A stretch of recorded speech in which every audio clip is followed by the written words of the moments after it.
If parenthood came with a GPS, it would most likely just say recalculating. Join Yolandi Becker and her guest experts Wednesdays at 11 a.m. for Bump and Beyond, the show about pregnancy and babies. 101.9 megahertz of life. Good morning, good morning, good morning. You are with me, Yolandi Becker, on Bump and Beyond. And again, as always, we're talking parenting from before your baby is born till later, like me, where they're a little bit older and you really appreciate it. I have a sick one at home today, so it's a little bit not so nice. And I think that's a common kind of occurrence this time of the year. I think I've been blessed in that sense. I think it is also because my kids are a little bit older that it hasn't been too bad, but so many people have told me their babies are in hospital, they are sick, and it's not nice. So if you are one of those, good luck. And we're thinking of you, and we hope you all feel better soon. So all about today's show, let's get into it, is that I actually wanted to start by saying that I recently actually watched a video where a psychologist was talking about the opportunities we have with our children to actually create the perfect kind of great relationship. Because here we have a really wonderful setup of us and them, and we need to take the time to actually create this perfect relationship. And it's interesting. I mean, in the ones I was like, yeah, that's true. That is really like, we really have such an opportunity. But I also had the flip side of it where it's like, oh, no pressure, hey? I really felt a little bit overwhelmed by that. The reality is that there can be a lot of things that can impact our relationships with our children. Time, life, other people, our own history with and relationships, guilt. But in the same breath, again, there's two sides to this. And I'm wondering, are these just excuses? And to be honest, I'm not here to build up on the guilt here and to add on to mother's guilt, because I have my fair share. But I too am also guilty. Like at the end of the day, sometimes I just want to veg out in front of the TV. And yeah, I don't like playing Playmobil, and I hate talking about football and soccer. Those are the two current favorite activities of my children. And I too have those feelings. So it is like sometimes, like I said, it's nice, this idea of wanting to, but life happens and I'm guilty. But also at the same breath, I have to say that every single night during the bedtime routine, I have such a great, and I mean, obviously all you guys know already that I am a sleep expert. So my kids have been in a bedtime routine since they were really tiny babies. And we've kind of built on this tradition of bedtime routines. And this is honestly one of my favorite times of the day is the bedtime routine. And I spend with each child a certain amount of time lying with them, being with them as part of our bedtime routine. And it's we call it talking time. And it's not always a profound bedtime. Sometimes it's just silly, and sometimes it's just fun. Sometimes it's talking about farts and stinky feet and all those type of fun things. But every now and then, like a couple of nights ago, my daughter really opened up to me during that time and shared something very personal and special to me. Obviously this is only something I will ever hear. No one will hear this, but it was something really special. And I am grateful that I have been able to create these opportunities and closeness with my kids. And again, guilty also of sometimes not wanting to do these things, but there are so many opportunities that we have as parents to create these special opportunities and attachment to our kids. And that's what today's show is about. But we'll get into that a little bit more just now.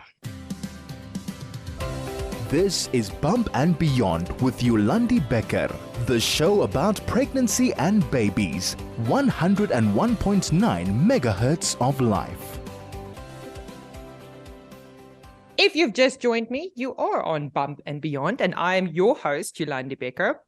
I've now started off by telling you all about my wonderful bedtime routine and these opportunities that I've created with my own children, and how incredibly special it feels to me when my daughter is telling me something and this connection we have. Obviously, we don't tell secrets to just anyone. You need to trust someone to be able to share certain things with them and certain feelings with them. And the funny part is, and again, like I said, this stems out of this video that I watched about a psychologist that said that we have a very rare opportunity to actually create like a great, perfect relationship with our children. And again, not adding on to the guilt, life happens and things like that. But we really do have an opportunity to spend time with our children. And we spend so much time, if you think about your life, looking for these connections, trying to find the perfect partner, this perfect someone, friends that you care about, clients in business. And here again, we have this opportunity to create one of the most profound connections and attachments with our children. Emotional attachment refers to the feelings of closeness and affection that help us sustain meaningful relationships over time. And obviously, isn't that the essence of being human? Attachment plays an important role in human connection. The earliest bonds you form with your parents and your family, and I mentioned that history plays a role in how we deal with the relationships, can guide and shape the attachments that you develop to your friends and romantic partners. You can become emotionally attached to people even without romantic or sexual attraction. Simply feeling close to someone helps you to bond and increase your sense of connection. But I am not the expert in this field, hence why I have roped in once again an expert to help me talk about attachment, and especially attachment with our children. When is it normal? We don't want excessive attachment, I guess, either. We don't want the opposite. I don't know. But here to join me today, hello, Nolene. Thank you so much for joining me. Nolene Rest is a registered counselor and play therapist and mom of two. Of course, as always, I tell you guys, only talk to parents. So Nolene is also a parent. Hello, Nolene. Good morning. Hi, everyone. On this cold winter's morning here. Yeah, Gauteng is really not a pleasant place to be the last couple of days. That I can agree. Cold. And having a sick kid at home is not helping in my feeling of happiness at the moment. So, Nolene, I'm going to start. I mean, I've already spoken a little bit about my own attachment and the own specialness that comes with that. And isn't that what parenting relationships is all about? Or else, why would we do it again? I mean, I wouldn't have two kids if it wasn't for that niceness that comes with it. But let's start with, I want to start about, because there's also that buzzword of attachment parenting. So let's start with, what is attachment parenting? All right. Yeah, that is a big buzzword. If I can stand still with at the word attachment first to start off with, it refers to a connection. It refers to a bond, but specifically emotional bond and an emotional connection, which is pervasive. It's that one special thing. 5 people cannot attach to each other in a way that we refer to attachment parenting or attachment when we're looking at parents and a child. It's always one-on-one. And it is always something that's reciprocal. Yolandi, you just mentioned to that you might not have had children if it wasn't rewarding, if it wasn't pleasant times that was there. And I might be right there with you. At the one end, we always need 2 people when we're looking at attachment. At the one end, we need a parent who's wanting to attach. All right. So I'm going to want to attach if there's at least a little bit of pleasured feelings that I derive from this interaction with this little one, how old ever my child is.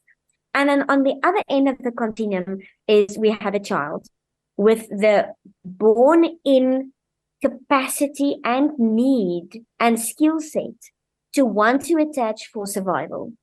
So on the one end, we have the parent who needs to kind of help this child survive. So me as parent, I'm going to come back for more and more because there is a connection. There's a pleasurable connection that happens between me and this child. And on the other end, on the receiving end, we have a child who needs to attach to have his needs met to survive.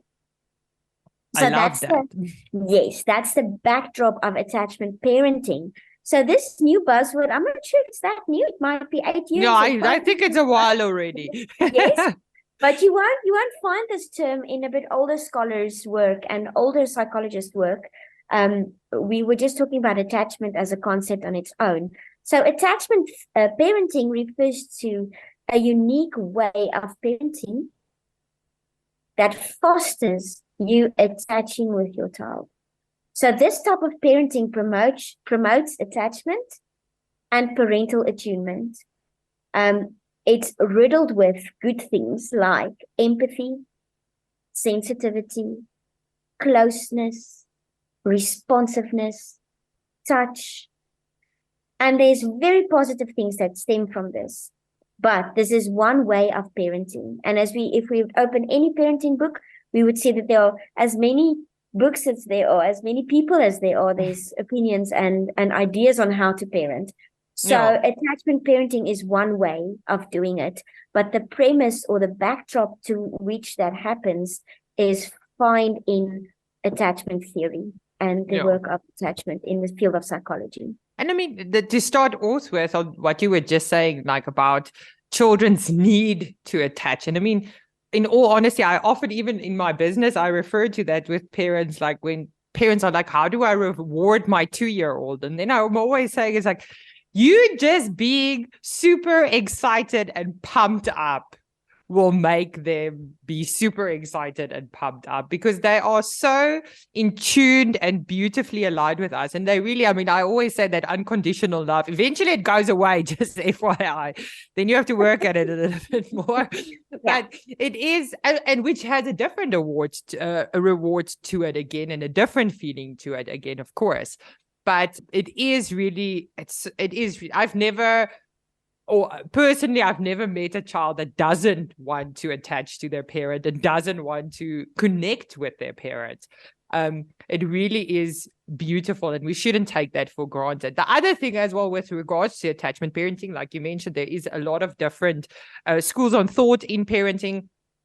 Myself, I avoid extremities when it comes to parenting because I've already many times in my life had the trap where, before you have kids, it's like, I will never do that as a parent. And then when your child is a baby, it's like, oh, I'll never do that when my child is older. And so I will never say never to anything when it comes to parenting, because it is, your own journey and your own couple of choices that needs to be made. But more on this, so keep tuned in to my show and listen to these beautiful adverts. This is Bump and Beyond with Yolandi Becker, the show about pregnancy and babies. 101.9 megahertz of life.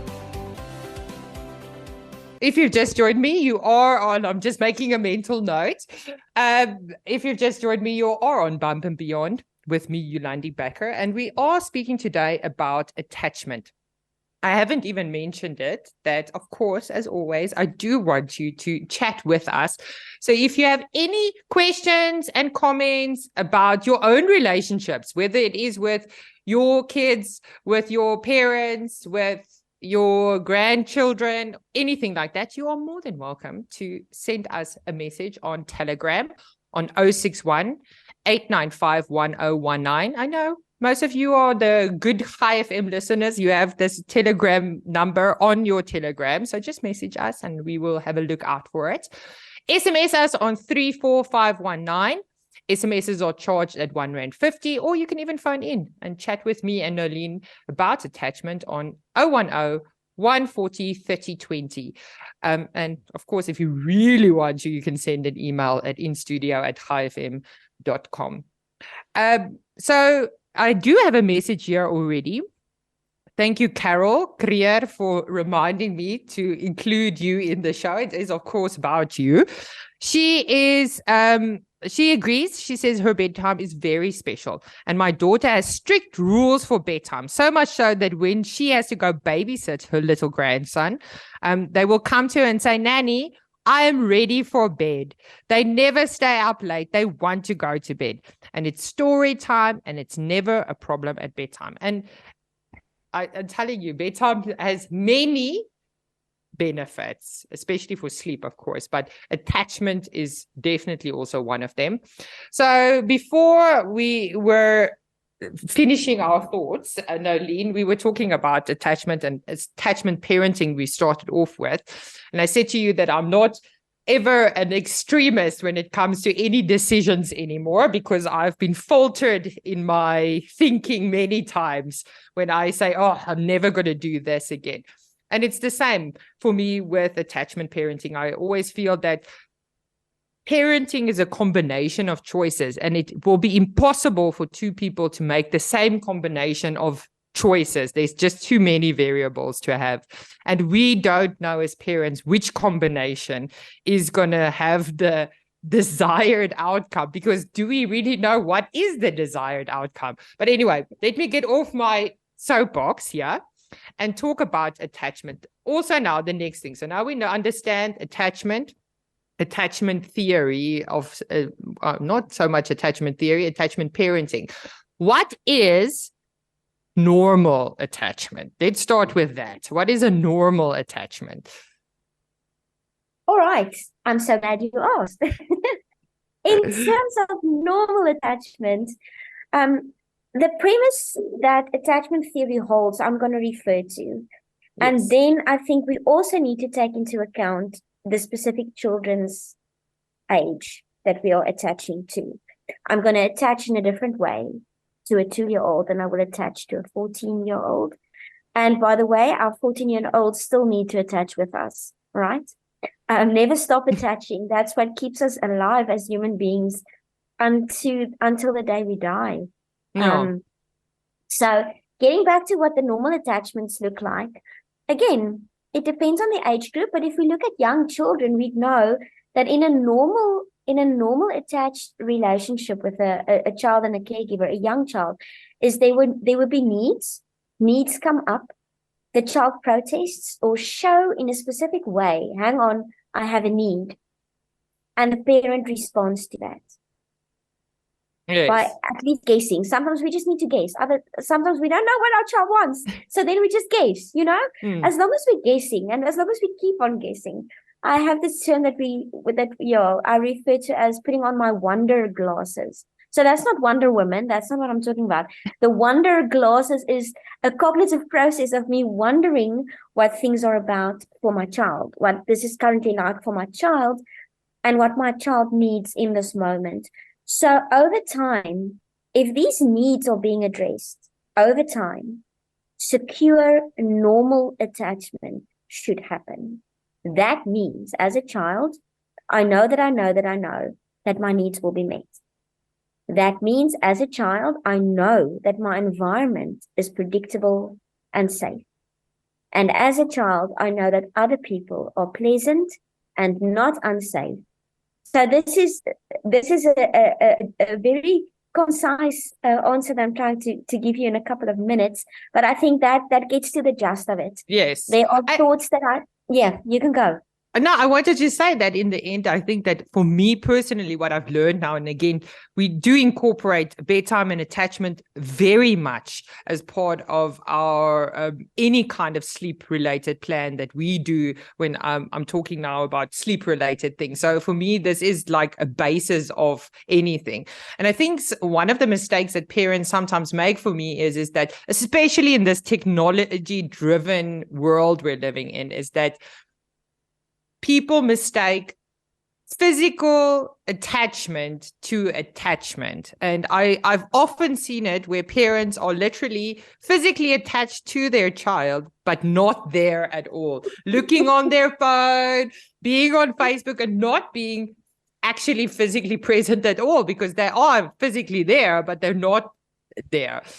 that's not the case necessarily. I mean, you can be physically attached to someone and not be physically connecting with them at all. Absolutely. It depends. Attachment has to do with the child's need in the moment. Yeah. So if the child has a physical need in the moment, then you need to physically attach. Yeah. If the child has an emotional need in this moment, then you need to emotionally attach. Okay. So I think it has to do with, no, not I think, I actually know. It has to do with the recipient's need. And it's not on your time schedule. It's not what you think the child needs. It's what the child shows you that he or she needs. It's driven by the person that's on the receiving end of this. That's attachment. I like that. But what now is then a secure, again, we can form these attachments. What then becomes a secure attachment? Because obviously we can form connections, but what is now, like I said, what is a secure attachment now? Okay, so what secure looks like is this child over time has experienced a reliable, sensitive caregiver who just pitches when there is a need. And this soothes and regulates the child. So what happens there is this child develops trust. I can trust other people. I can communicate what I want and what I need quite effectively and without any issues. I can attune to myself. I can attune to other people. I have a good self-esteem. I'm interdependent with other people. That's the normal of the secure. So the secure tells me that time after time, I have a person who's there for me and my needs are being met. I always joke with newborn moms that I say to them, the only thing that you're doing a great job because your child is still alive. That's you need to only keep them, number one. like take care of them. Still alive. Yeah. And then it's happening. So that's it. In essence, I've got something right. Yeah. and that's really like you said, and I think sometimes with small children, and I mentioned that before, is that with small children, sometimes it's easier to form this attachment once again as well, because their main need is for you to take care of them, and you have a lot more of these opportunities because you have to feed them, you have to dress them, so kind of they're physically attached. Just to find a moment to pee on your own is almost impossible in the beginning. Yes, absolutely. It feels like you're winning a competition if you get some time to pee on your own. Absolutely. Yeah. And then I think then obviously already when they start becoming toddlers, and I mean, then they have that wonderful secure attachment where they think that they're invisible and there's no danger whatsoever. That's how confident they can be. Yep. And sometimes I think as parents also we thrive. And we're happy about this little bit of a detachment, for lack of a better word, of them becoming a little bit more independent, and that we finally have some free time to just sit a little bit. Yes. And we forget that we incorporate this into our plans then as well. We remind parents that you still need to look for these moments where you need to have one-on-one time with your child and make time for the attachment. But that's now the next phase. Is like, why is it important for a child's development, especially, to have an attachment? All right. Well, without going into much too depth on the biology and brain development, because I really know shockingly a little, not enough, but what I do know as it relates to attachment, I'm going to talk about real quick. There's some things that happens biologically in my body when my needs are being addressed. So I'm referring now to brainstem. I'm referring to our nervous system that responds and reacts to when my needs are being met. And this is of paramount importance. The younger the child, the more important this is. So now we're looking at, and I'm sure most of us already have heard the terms of fight, freeze, and flee. That's settled or nestled in the brainstem of a little baby. The neurological development, and the brain develops from the bottom to the top. So if my brainstem tells me as a baby, I can be calm, all is good, the sky is not falling, my tummy is full, or my tummy is on its way to become full because I'm drinking milk, or whatever my physical need is, there's brain development that happens. And there's a vast array of research that looks into brain development and the role that this plays on our immune system.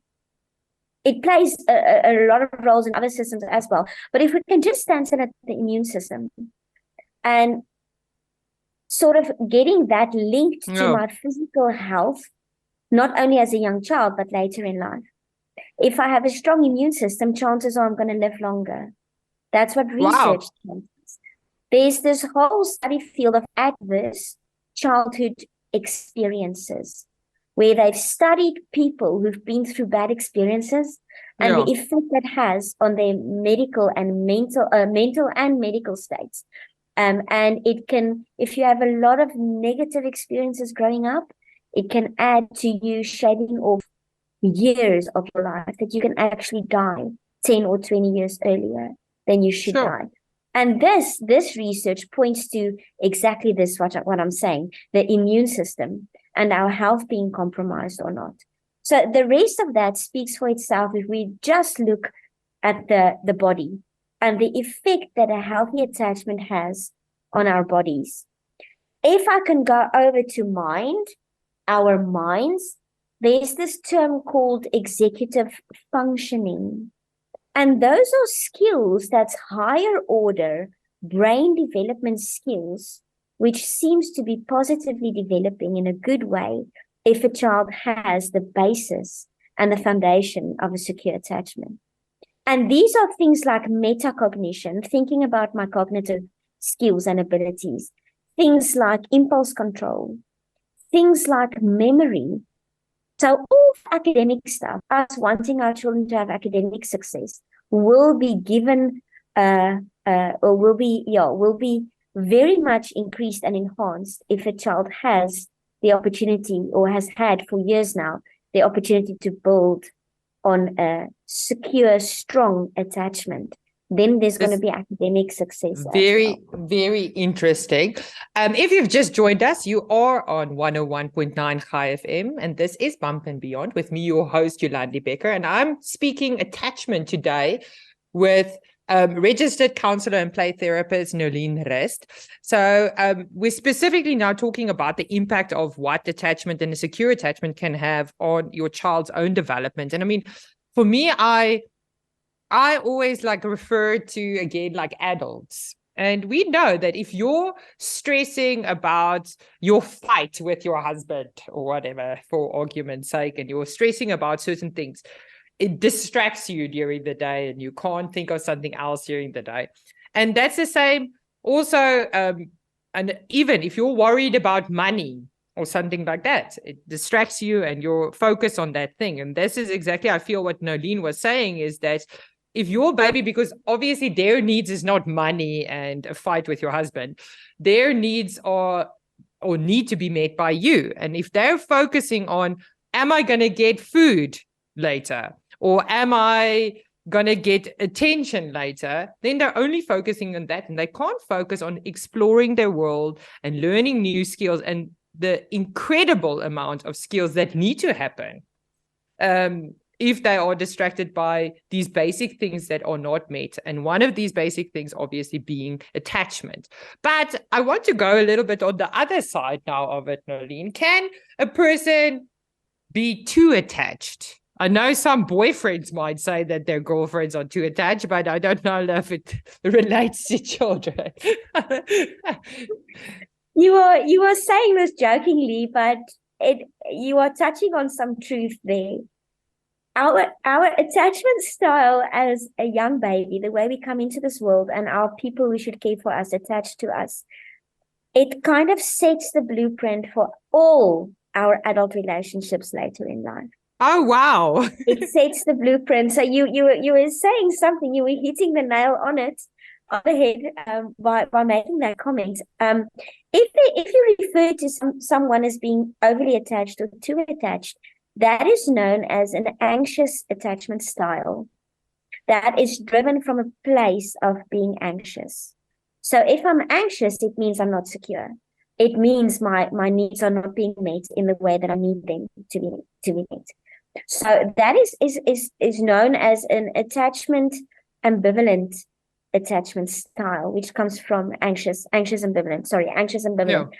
So that pretty much means as a child, I am learning to grab onto any behavior that I can, any behavior, to make sure this grown-up is attaching to me or is in my vicinity.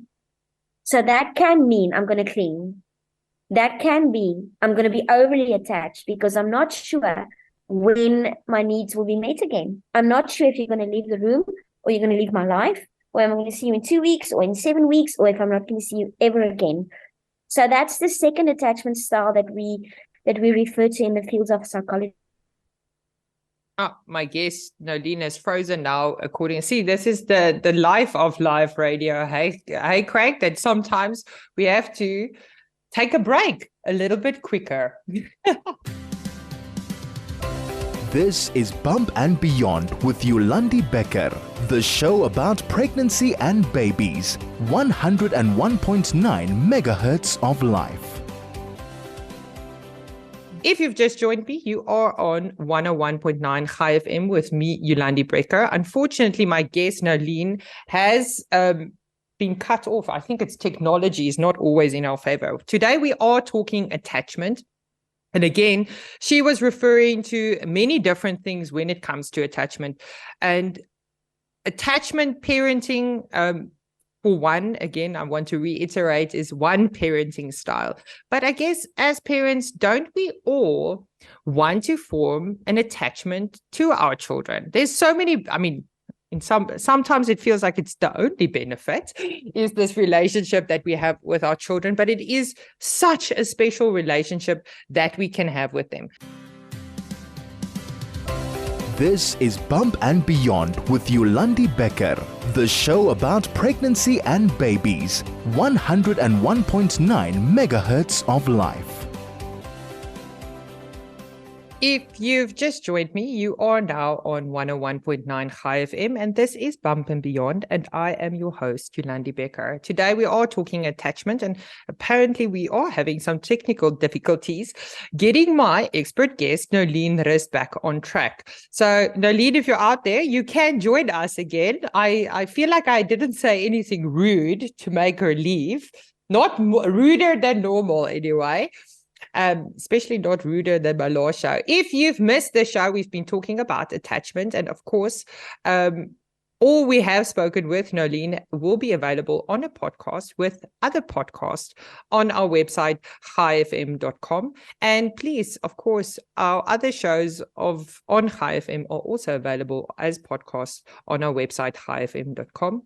If you want to talk with me, since Nolene doesn't want to, please do send me a message on Telegram on 061 895 1019. And tell me what's some of your attachments or your special relationships. We had from Carol Creer a message earlier where she was saying that she has a special connection with her son. And that's something I want to add on to, because I have mentioned also my own bedtime with my children. And as a sleep consultant, the foundation of sleep, I always say, is at bedtime. You want your children to be set up with everything that they need during the bedtime routine. And this is what the show today, Attachment, is all about, is giving them those opportunities to be set up for the rest of for the rest of the night. And earlier I mentioned to you that as babies, automatically we have a certain amount of attachment with our children because we are with them all the time. In all honesty, there is sometimes times where you're going to be like, you want to just give your baby to someone else, for grandma and yours, just for a moment, just so that you have an opportunity to go shower, to go pee, because you are so physically connected to them. And it can also be sometimes difficult to create those attachments in a more real way. And one of those things, of course, breastfeeding helps with that as well. But as they get older and they become toddlers, it can be for sure that it becomes a little bit more conscious. And as they get older, even more older, you're going to have to consciously make the time to have that one time with them. And bedtime is really one of those opportunities that you can have. One of those places where you can actually take the time and have one-on-one undistracted time without any devices distracting you. But more on this just now. This is Bump and Beyond with Yolandi Becker, the show about pregnancy and babies. 101.9 megahertz of life. Yes. So we come to the end of my show, and Nolene has managed to come back to us in the final stretches of the show. If you've just joined us, you are on 101.9 Chai FM. This is Bump and Beyond, and I'm your host, Yolandi Becker. Nolene, before we run out of time, I do need to ask this question so that parents know out there. Because now I've gone on about the whole fact that physical attachment does not always mean a secure attachment. We can be physically present with someone and not be there at all. How can we form a secure attachment for our children, with our children? All right, let me see if I can summarize or put it all together. If you ask me a practical question like that, let me swap it over to the negative side. By not being available, I cannot build any kind of attachment. So I kind of need to be available. We need to be available for our teenagers in a different way, but we are still needing to be available. In a different way than we need to be available for our 2-year-olds. So the first one, if we can just keep it broad but also sweet and simple, is be available. Be there. You cannot, this is the one thing you cannot outsource. If you outsource this, your child is going to attach to the person you've outsourced it to. That's the first thing. It's just being available. No, and that's an important one, and sometimes a difficult one. Absolutely. I know of a mom who just looks at different time slots where she is with her child to just kind of make it count. So, for example, when she comes and fetches her from school, she's a 4-year-old, she would go for gold in terms of conversing with her child up to home until it's dinner time. So this mom works long hours, but when I come and fetch you at school, that's my time and your time. We walk back to the car, we sit in the car, we drive back to home, we are attaching like it's no man's business. Mom's phone is off, she's just focusing on the child. And so it has to do with time, but it also has to do with being clever with your time to attach in other ways that you can. We need to be responsive. We need to be responding to whatever our child is telling us or showing us with their behavior. This is the second practical thing that I can think of in terms of attaching. We need to be responsive and responding, physically, emotionally, with our bodies. Guilty sometimes of that. Preaching to myself here, preaching to myself. The third one is a bit more difficult for various reasons for parents, I think. And it's being accepting of that little person. So I'm going to be accepting of you when you're sleeping like an angel. I'm going to be accepting of you when you give me hugs and you smile and you melt my heart. But I'm also going to be accepting of you when you scream and you want to scratch my eyes out and you throw toys on the floor and you bite your sister. I'm still going to be accepting. I'm not going to accept your behavior. But as a human being, I'm going to be accepting of you, and making sure that as a parent, I communicate that to you. The second last one is I'm going to be cooperative with you. It's like a dance. The whole attachment thing is it takes two people. So I'm going to give, you're going to give. I'm going to take, you're going to take. So I'm cooperating with you in this whole parenting journey, in this whole, let me just kind of see if I can help a small child to be a decent human being or an almost decent human being in a couple of years from now. Nolene, I unfortunately have to cut you off there. Okay, 100%. Because we have officially run out of time. Thank you so 100%. much for joining me. In the end of the day, we know now that a secure and healthy attachment is the foundation that lets our children explore the world and have a safe place to come back to. Thank you so much for joining me and my guest Nolene today. This will be available as a podcast on our website, highfm.com, if you've missed it. Please join me next week as I chat to my expert guests about cleft palates next week. Also, a very interesting and wonderful discussion about that. The world is changed by your example, not by your opinion. Let's lead by example for our children. Thank you so much for joining me. Until next time, enjoy your day.